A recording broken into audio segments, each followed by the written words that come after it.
কিন্তু অহংকার আসে কোত্থেকে? খবর কোত্থেকে আসে? অহংকারী মানুষ আছে না নাই? কথা বলো, আছে না নাই? কিন্তু আল্লাহ রাব্বুল আলামিন অহংকারীর ব্যাপারে বলতেছেন, ওয়ালা তামশি ফিল আরদি মারহান ইন্নাকা লান তাখরিকাল আরদা ওয়ালান তাবলুগাল জিবালা তুলা।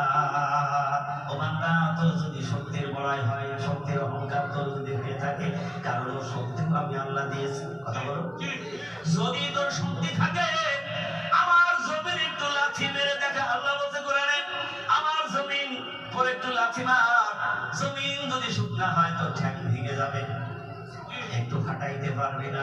জমিন যদি নরম হয়, লাথি দিবি কোমর পর্যন্ত বেড়ে যাবে, আরো আটকায় যাবে। আল্লাহ আকবার বলে। এর চাইতেও যদি বেশি অহংকার হয়, আমার জমিন ছেড়ে দিয়ে উপরে যা।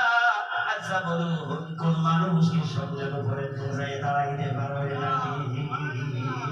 আল্লাহ বলছে, তাও যদি না হয়, আমার পাহাড়ের উচ্চতা ছাড়িয়ে তুই এই জমিন ছেড়ে দিয়ে চলে যা, পারবে কেউ? আল্লাহ বলেন, যদি না পারিস তাহলে গোলামি কর আমার। আল্লাহু আকবার বলেন। কোরআন তেলাওয়াত শুনলেন কিন্তু মন তো মানে না, কারণ ভিতরে এখনো তো তার ময়লা আছে না নাই? ঢুকলেন বাড়ির মধ্যে, যাই বোনের ডাক দিছে, বোন তো উমরের কণ্ঠের আওয়াজ শুনে কলিজা কাঁপছে ভাই, কারণ সে জানে উমরের দেহে এত রাগ, আর তার গলার কণ্ঠের আওয়াজ আমার মালিক আল্লাহ তাআলা এত তীক্ষ্ণ করে দিয়েছে, শত শত মাইল ধরে উমরের কণ্ঠ পৌঁছিয়ে যাবে। কয়েকশো মাইল ধরে জাবালে পাহাড়, উমর যখন খলিফার দায়িত্বে ছিলেন, মসজিদে জুম্মার দিন খুতবা তেলাওয়াত করেছে। উমর শুনতে পেলে যে সাথীরা ওইখানে অবিশ্বাসীদের সাথে লড়াই আটকিয়ে গেছে বড় বিপদের মধ্যে, উমর খুতবার মধ্যে বলে দিলেন, ইয়া শারিয়াতাল জাবাল। মসজিদের মেম্বার থেকে উমরের কণ্ঠের আওয়াজ সাহাবাদের কাছে পৌঁছে গেল। সুবহানাল্লাহ। কারণ এই কথা বলে দিলেন, তোমরা যদি ওখানে লড়াই করে জিততে চাও, সারিয়া পাহাড়টা তোমরা পিছন করে নিয়ে দাঁড়িয়ে যাও। আল্লাহু আকবার বলেন। কোন জানে উমর মেজাজি মানুষ, খুব রাগম্বিত কণ্ঠ, বুড়ের কণ্ঠ শুনে বেরিয়ে আসলেন ভাই থেকে ভেঙে ভেঙে। বলছে, ভাই ভালো আছো? বলছে না। রাগের সাথে বলছে না, বসো। কতদিন পরে ভাই তুমি আমার বাড়ি আসলে, বলে কোনো কথা শুনতে চাই না। আগেই বলে তুমি কি করছিলে ঘরের মধ্যে সেইটা বলো, তুমি কোন কবিতা শিখেছো, কোথা থেকে আবিষ্কার করেছো, সত্যি করে বলো। যদি তুমি না বলো, আজকে আমার তরবারি থেকে তুমি রেহাই পাবা না।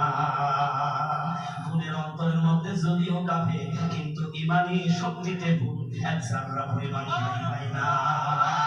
জোরে বলুন না সুবহানাল্লাহ। আল্লাহ বলছেন, যার মধ্যে ঈমান এসে গেছে, আল্লাহর বন্ধু হয়ে গেছে, আমি আল্লাহ গ্যারান্টি দিয়েছি। না ইন্না উলিয়া আল্লাহি লা খাউফুন আলাইহিম ওয়ালা হুম ইয়াহজানুন। আমার মুমিন মুমিনাত, আমার বন্ধু যারা, আউলিয়া যারা, আমি আল্লাহর প্রতি যারা তাদের দিল মন সব কিছু দান করে মনোনীত করে দিয়ে আমি মালিককে যারা ডাক দিয়েছে, বিশ্বাস করেছে, তোমরা জেনে রাখো তাদের জন্য কোথাও কোনো অবস্থায় ভয় নেই, ডর নেই, কোনো চিন্তাও নেই, তারা কোনো পেরেশানি ভোগ করবে না। মন কথা বলেন, আমি কেমনে বলি, আমি কি করে বলি? ওই অবস্থায় কিতাবে বলতেছেন, ওমর বোনের চুল চেপে ধরে ঘরের বাইরে নিয়ে ফেলে দিয়ে তরবারি উল্টা পিঠ দিয়ে তার আঘাত করছে, আঘাতের পরে আঘাত, মারির উপরে মার, মার খাইতে খাইতে মন ন্যাংরা অবস্থা হয়ে গেছে। ডাক দিয়ে বলে, ভাই ওমর, তুমি আসছো আমার মারতে, তুমি মারো, তোমার মনের খায়েশ মেটাও, তুমি যত বড় আমাকে মারো, কিন্তু আমার পাশে তো কেউ নাই। যদি আমার মা থাকতো অবশ্যই আমাকে পাহারা দিত। যদি এখন আমার পাশে আব্বা থাকতো, তিনি তো আমাকে একটু সাহায্য করতো। কারণ তুমি জানো, এই তোমার উমরের বোন, তুমি জানো তোমার আব্বাও নাই, মা নাই, এখন আমাকে সাহায্য করবে, আমার সাহায্যকারী হইল একমাত্র আমার আল্লাহ। যখন এই কথা বোনের জবান দিয়ে শুনলেন, দিলের মধ্যে একটু মায়া লেগে গেল, মার ছেড়ে দিলেন। ডাক দিয়ে বলেন, বোন রে, তাহলে সত্যি করে বল, তুই তো শুনছিস না কি বলছি একটু সত্যি করে বল, তা না হয় তুই ছেড়ে দিয়ে ওইটাকে বাদ দিয়ে দে। আমি বুঝতে পেরেছি নিশ্চয় তুই মনে হয় এদিন মানুষ আব্দুল্লাহ বেটা মুহাম্মদ সাল্লাল্লাহু আলাইহি ওয়াসাল্লামের কাছে গিয়ে কালেমা পড়েছিস নাকি সেই কথাটা বল, কিন্তু তোরে ছেড়ে দিতে হবে, কারণ আমি ওমর তোর ভাই। আমি বলছি তুই ছেড়ে দে, কারণ আমার বাপ দাদার ধর্মে গালি লাগবে। আল্লাহু আকবার বলে। কিন্তু আল্লাহর নবী বিশ্ব নবী জোর করে কাউকে কালেমা পড়াই নাই। সুবহানাল্লাহ বলে ভাই, আঘাত দিয়ে কালেমা পড়াই নাই। নবীজির আদর্শ দেখে, ভালোবাসা দেখে, নবীর চরিত্র দেখে, নবীর প্রতি তাদের মায়া লেগে গেছে। নবীর ভালোবাসায় তারা নিজেই অটোমেটিক কালেমা পড়ে তারা ইসলাম কবুল করেছে। ভুল জানতে বলে ভাই ওর, তুমি বললে হবে না।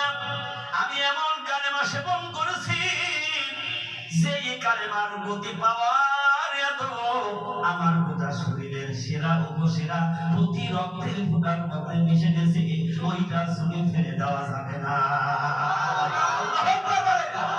এটার নাম হলো ইমানদার, এর নাম হলো ঈমানওয়ালা। এবার ওমর বলে, তাহলে আমাকে বলো তুমি কি তেলাওয়াত করেছিলে, কি পড়তেছিলে, না কোন কবিতা, কোন গান, সেটা আমাকে শোনাও, কারণ তখনও তোমাদের মধ্যে এই আল্লাহর কালামের কোনো ধারণা নেই। কথা ঠিক না বেঠিক?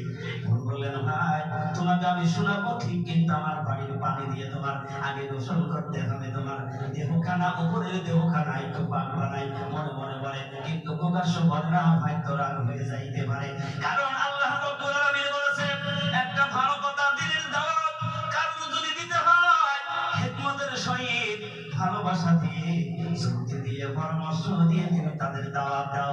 আল্লাহ বলেন ওয়ালা রাব্বুকুম উদউনি আস্তাজিব লাকুম, বিপদে তুমি আমার ডাকবে। আল্লাহু আকবার বলেন। সাহায্য করব আমি আল্লাহ হিকমতের সহিত। ভুল বললেন তুমি আমার বাড়ির পানি দিয়ে গোসল করো। ওমর তাই করলেন, কারণ সুহবত লেগেছে। আগে লাগলো একজন সাহাবী, আর এবার লাগছে নিজের মনের সুহবত। সুবহানাল্লাহ জোরে বলেন।